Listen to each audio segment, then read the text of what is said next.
Aja Wilson becomes one of Time's Women of the Year, and it's well deserved. And we're officially in like the marketing campaign launch of Aja Wilson's new shoe. We know that she just announced she's getting articles. She's now on the cover of Time magazine. So we're the marketability. Maybe this is part of the reason why Nike wanted to decide to kind of not allow her to talk about the new shoe and sign the NDA for 2 years, as she said in an interview. And maybe this is part of the reason because of marketing. Now we're really starting to see the push for Aja Wilson and her new Aja One shoes, and she's well deserved of it. She is the best basketball player in the WNBA, hands down, best two-way player.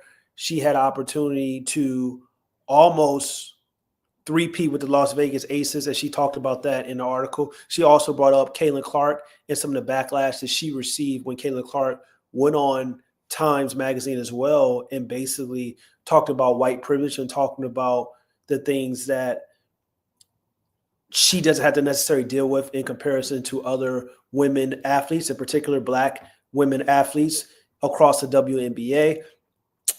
Age also talked about mental health. She talked about Unrivaled. So we're going to dive deep into all these things. But the conversation, reading the article, and I suggest everybody goes and reads the Time Magazine article so you can get your full opinion on the entire article and not just like my synopsis of what I'm going to say. But it was a very interesting article, and I thought it was done extremely well. I would not say that it wasn't, to be honest. And so first off, here's the take for us, like her talking about not getting the three-peat and how it was hard for her. And we always know that anytime you're trying to compete for championships, it's hard. Anytime you're trying to go back-to-back, it's hard. If you're trying to be three-peat, it's extremely hard. We haven't seen a team in WNBA history three-peat since the Houston Comets. We haven't seen a team in the NBA three-peat since the Los Angeles Lakers with Shaq and Kobe, and then prior to that, Michael Jordan and Chicago Bulls, who did it twice. So when we're talking about Aja Wilson and her feelings about not three-peating and the mental toll and the pressure that comes with, that's understandable. And this is part of the reason why she said she didn't want to do a rival. Wilson said, I like to enjoy my off season. This is my time to really just decompress. Arrival seems great. My teammates are loving it. Obviously, the money in it is amazing. It's like, dang, missing out. But wholeheartedly, I'm not even trying to front. I just didn't want to do it. I just want to protect my peace because once the season gets in, no one's going to think, oh, you just got done playing Arrival. Let's take it easy. So those comments, it's kind of like I get what she's saying, but that's not stopping her teammates. That's not stopping other people from contributing and playing at the inaugural season on the Unrivaled League. And it seems like she's saying, like, if she would have played and her game is not up to par, then all eyes were going to be glued and locked in onto her. But I mean, essentially, that you can say that for every woman that's participating in Unrivaled. So if you don't want to play, that's understandable. You just wanted your off season to do what you want to do. I respect that. But this reads as if she would be the only one that may face some criticism or may face questions on if she wasn't playing up to par in the first early parts of the season. But it just goes to show you that for the WNBA, a lot of people are saying that part of the reason why they go overseas is for money, is to play longer and not be in a shorter season to get what they respectfully deserve. But now you have a situation with Unrivaled and you have people not playing because, like Caitlin Clark, they couldn't offer her enough money. So that's why she's not playing. But now you have Asia coming out basically saying that she just didn't want to play, which is her prerogative because of the fact of she wants to enjoy her off season, even though the money is great. But at the same time, she just doesn't want to play because also it seems like she's a little afraid of potential scrutiny, which comes with being an athlete, whether you're a woman or a male. So I hear that, and that's cool, but it still doesn't really – it's just like, okay, whatever.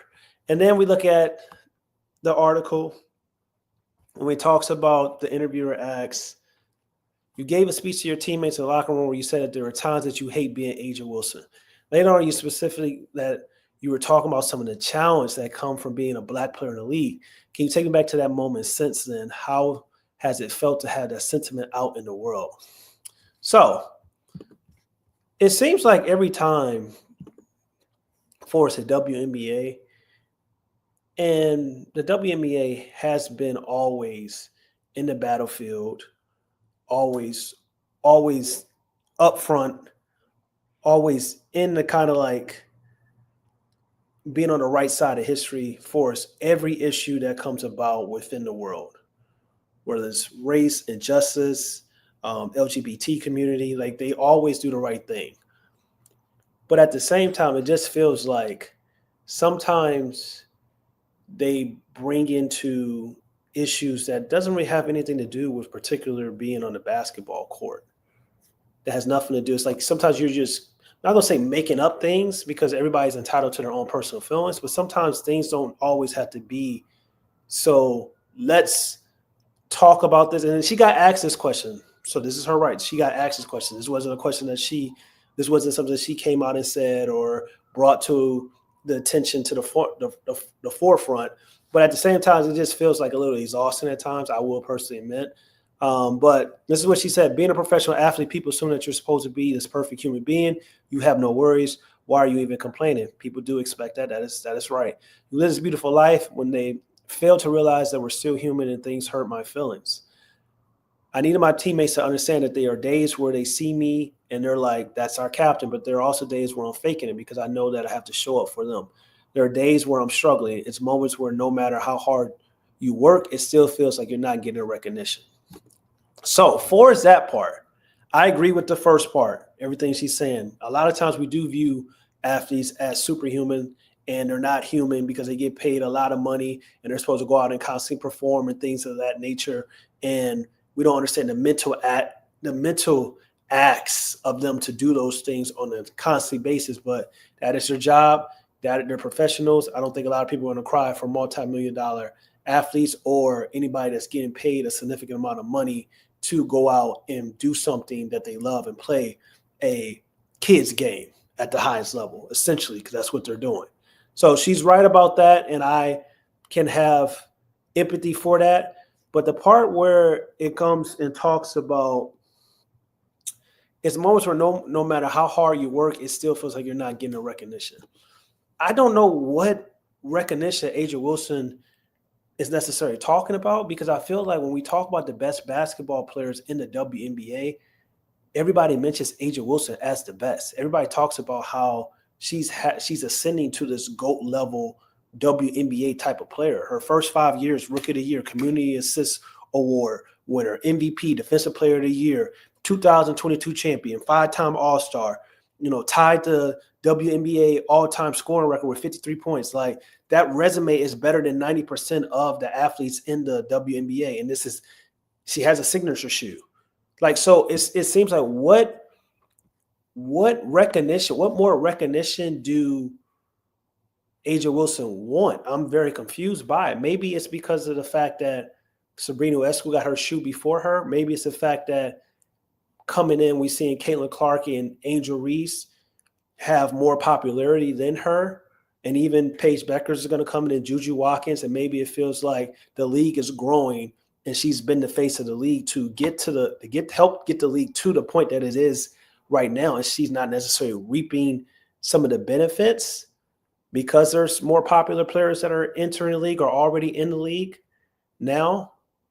And then they have to lay the groundwork. And I'm sorry to say, but at the end of the day, that's just life. All you can do is control what you can control and continue to dominate. And as you can see, recognition, you have an interview, one of Time's Women of the Year. You have a signature shoe deal. It's only about 5 athletes in the WNBA history that's ever had a signature shoe. 6, I believe. Breanna Stewart, Candace Parker, Sabrina Ionescu, Cheryl Swoops, A'ja, Caitlin Clark. Like, I just don't understand. I just don't really understand that part. And maybe it's not for me to understand. Maybe somebody has to tell me. It still feels like somebody's got something to say. I needed them to understand that they helped me in more ways than they'll ever know. It's hard showing up every day and wearing this crown. It's heavy. It gets extremely heavy, but at the same time, I'm going to fix it and make sure it's straight. I'm going to go ahead and do my work. I hate that it came out in tears because people are like, oh, girls are always crying, but it's real. My whole point is that I wanted to get across, one, mental health is important. If your mental health is not in check, you cannot survive in this world. And two, you got to love yourself a little bit. That last part, I agree 100%. Everything she's saying is 100% valid, factual. Mental health is extremely important. Heavy is the head that holds the crown, as people will always say. So that comes from being the best basketball player on the women's side. So I can understand how she feels like having this weight is heavy for her, for the mental aspect.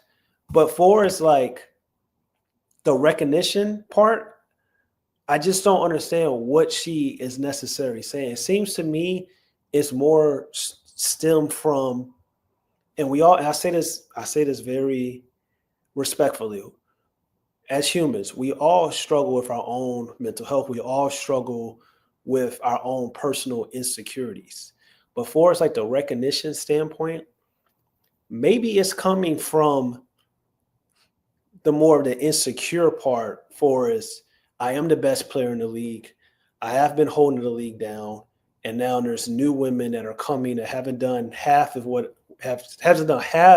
what I have done, and they're getting more recognition, they're getting more shine, they're getting more viewership, they're getting more, maybe, jersey sales, whatever the case may be. And I'm here to tell you, it's just kind of like the biggest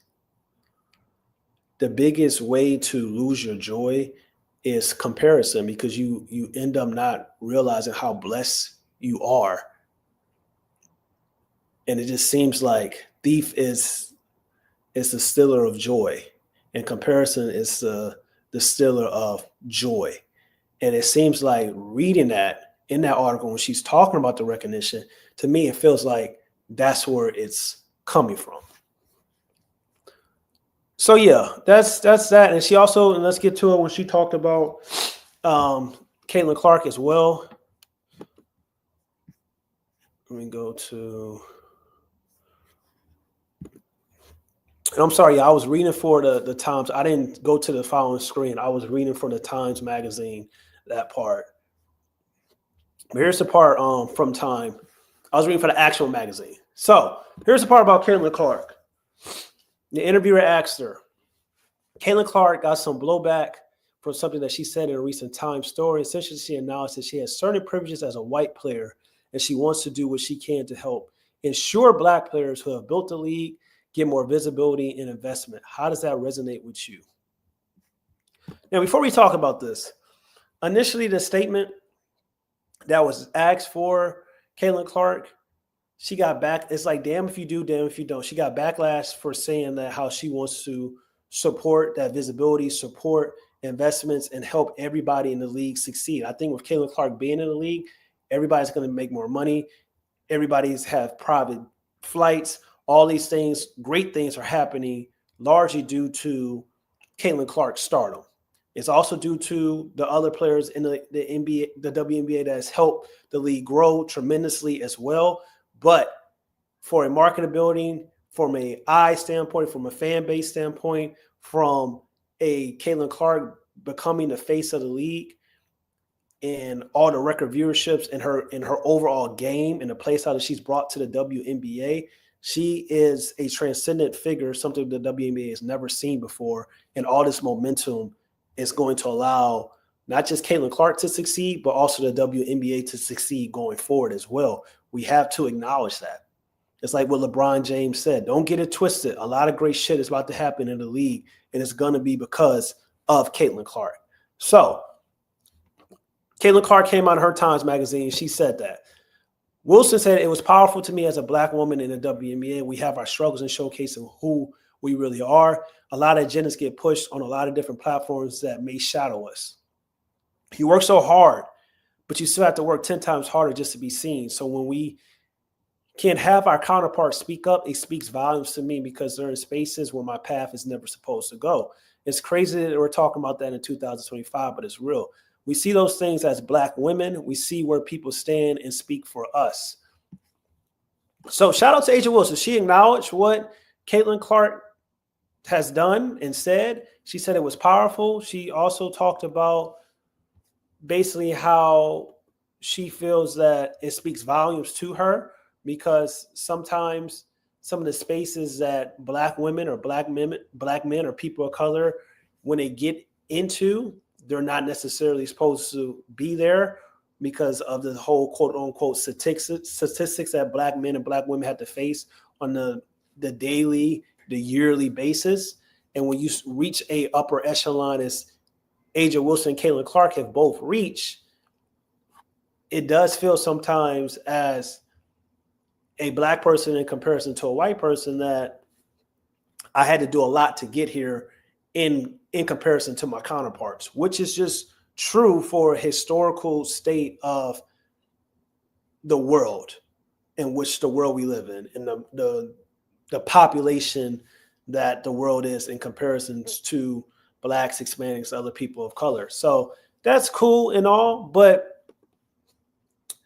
then it's just like another part of me feels like I can appreciate that, but another part of me just feels like let's keep going, because we're gonna read it, because it's gonna make you feel like, well, you kind of contradict yourself a little bit. I know Clark got a lot of backlash from that, because obviously we live in a world where people don't want that. It's exhausting. But imagine dealing with that and having to go out and play every single night, having to constantly have to worry, how are you about to downgrade my resume?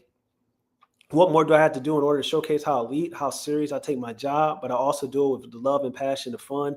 A lot of people don't want to see me at the top, and that's fine, but I'm going to be there because I work my butt off to get there. And this is what I just talked about. I talked about her resume earlier. She has one of the greatest resumes in WNBA history. She's on track to potentially be a Mount Rushmore type of player in probably the GOAT of the modern day WNBA for this era. Like, she's on track for that. So it's just like, for the doubt and the record, like, who's not telling her that she's great? Who's not? The WNBA loves the Las Vegas Aces. The WNBA loves Aja Wilson. She was on a super team. Like, she's been drafted into the best franchise for its facilities, for its money, for its all these great things. You have the best WNBA coach in the game right now. You was on a super team with Kelsey Plum, great, Jackie Young. Like, you have so many, Jewel Loyd's coming over now. Like, you have so many opportunities, and you've been dominant and you've been successful, and you became the all-time single season leading scorer in WNBA. Like, you are phenomenal. And everybody tells you that. 26, 11, 2 assists, and 1.8 steals per game in 10 minutes, that's extreme. That's different. Like, 10-minute quarters, she averaged a 27, 12, 2 and 2 in 10-minute quarters. Like, we know Aja Wilson is great. So I just don't understand where it's just a disconnect to me. It's just like, who's not telling her she's great? And that's why I said it's probably stems from things that she's done with her personal life or some of the insecurities.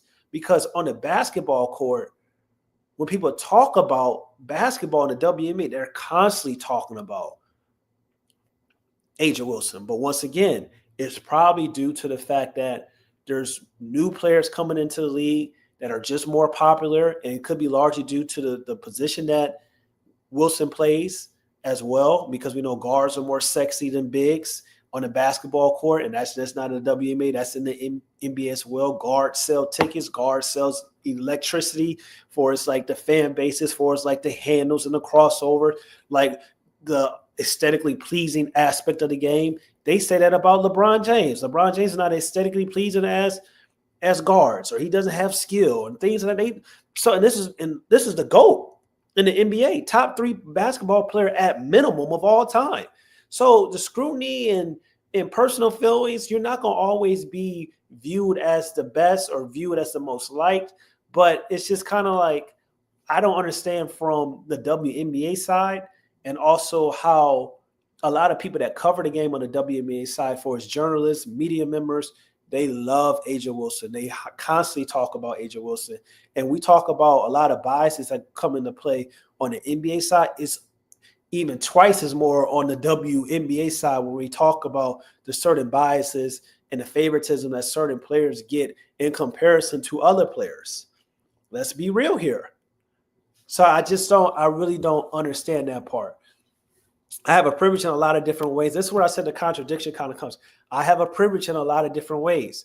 I can be in spaces where a lot of other Black women, white women, however you want to see it, are not. But that's where I'm going to try to use my privilege in being a professional athlete to help others, because that's what gives me my why. So claps, steps, all in between, because I know it's hard to speak out on that. That's why I try to speak out as much as I can, but people just see a different way. That's okay. I just want people to understand that when people can speak up about us as Black women in rooms that we may not be in, that means a lot, because a little piece of us is there. They can hold that door open for us to walk through. So I'm grateful. So yeah, she says she's grateful about Caitlin Clark. This is great because this is highlighting and uplifting the league. But at the same time, for some of the things that she's saying, I don't necessarily understand personally, but it's not for me to understand.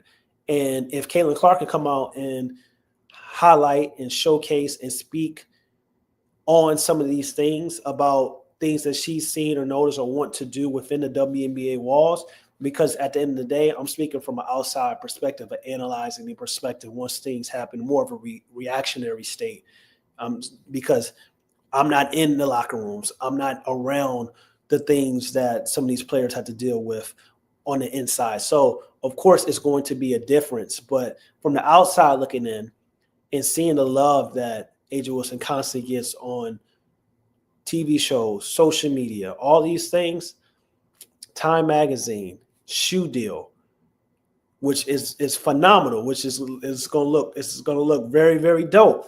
It's just like you can understand it. And I feel when you are at the top and when you are the best player in your craft or the best whatever in whatever industry that you're in, you're going to feel sometimes that people aren't giving you enough credit that you deserve, or people aren't appreciating you. And that's just the human aspect as well, because most people, whether it's a relationship, whether it's a work relationship, whether it's you're doing your job, where you got family members, you're probably going to feel that way at some point in your life. So who am I to say how somebody feels? But I can always say this, though. Just because a person feels something does not mean it's entirely true, because at sometimes personal feelings aren't necessary facts. And I'll leave it at that. So now when we talk about another people that have a lot of personal feelings about, that's LeBron James. And a lot of people have been talking about how he missed the All-Star game, a lot of grown people crying and whining. And you always can go back and you can look at history. You always can look at, well, Kobe missed the All-Star game. Well, Jordan retired twice. Well, this person had Anthony Edwards had the flu, so he didn't participate. But it just seems like people nitpick and stuff. And then LeBron James just became the oldest person in history to have multiple 40-point games. It just goes to show you how his longevity and the love that he has for his craft is so strong. And that's why JJ Redick came out and said that. I think it was a staff were talking before the game, not sure going to sleep last night if he's playing today, and, getting word this afternoon that he was in. It's like, man, he really just defies anything that's normal, and not just the physical feats and the plays. It's the mentality. Different. He is, again, I believe I saw the other day, he's a billionaire. And he's playing on the second night of a back-to-back at 40 after 22 years with every freaking record and every accolade. And the kids will say that I'm glazing him. He's one of the greatest competitors all time. And Nate and I were talking about before the game. It's like, he's amazing to coach. He brings it every single day. Like he sets the standard for how you're supposed to approach this craft. And that's, to me, the most incredible thing. It's just the mindset to do it, get up the next day, do it, get up the next day, do it. And that's what makes people great, that consistency. You heard what JJ Redick said, the mindset to keep doing things the next day, being methodical.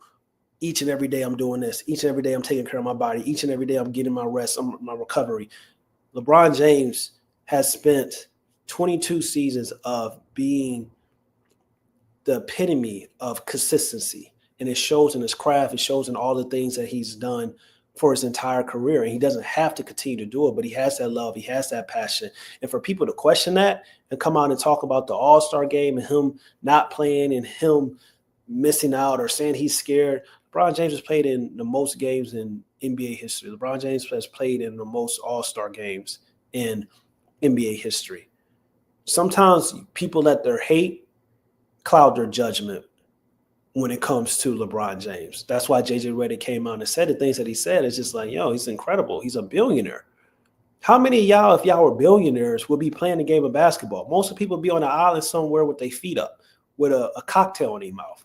Well, he's a billionaire, still playing back-to-backs, still going out, giving it his all, still going to practice, still being willing to allow other people to coach him, even though he has the greatest, arguably probably the greatest basketball IQ in the history of the NBA. So this is what we're talking about when we're talking about somebody that has defined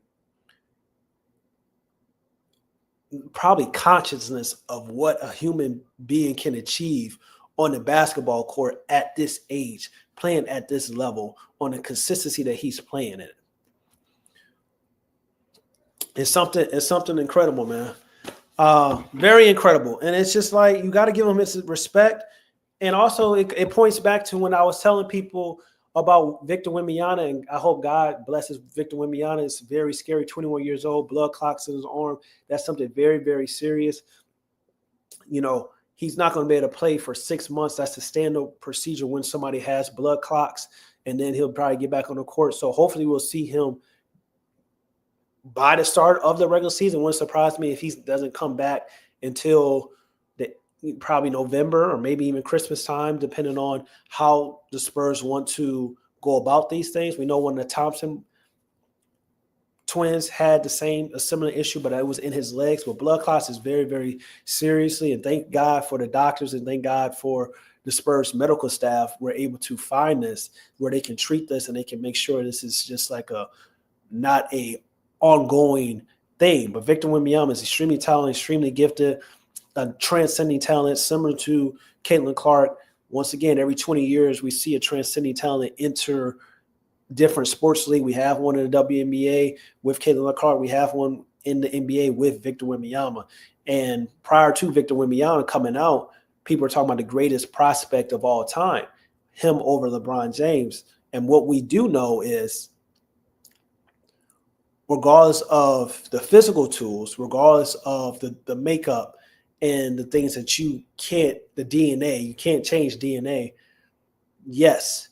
But for it's like LeBron James' durability, that's what's going to be probably the biggest challenge for Victor Wembanyama. And that's always the biggest scare for a 7'5" player, because they're not able to move, cut, and do some of the things that big men are supposed to do. That's why with Kevin Durant, we've seen Kevin Durant with injuries and things of that nature because of his size and things. And, you know, the feet and injuries, that's the biggest concern when Victor Wembanyama was coming in. And I'm not saying it's going to be an ongoing thing, but it does bring a little caution and also bring a little pause on why people got to be careful when they're saying, you know, the greatest prospect of all time. From a measurement standpoint, DNA-wise, yeah, but you still got to go out and do it. You still got to go out and play. And availability will always matter within this league. So I appreciate y'all for checking in, locking in on the live stream. It's your boy, Ma K. Smith. Make sure you like, comment, and subscribe. Always remember, trust in the Lord with all your heart. Lean not until your own understanding. And always acknowledge him, and he will direct your path. Always remember, Jesus is king. All my truth tellers in the chat. Wizards gang, baby, we out.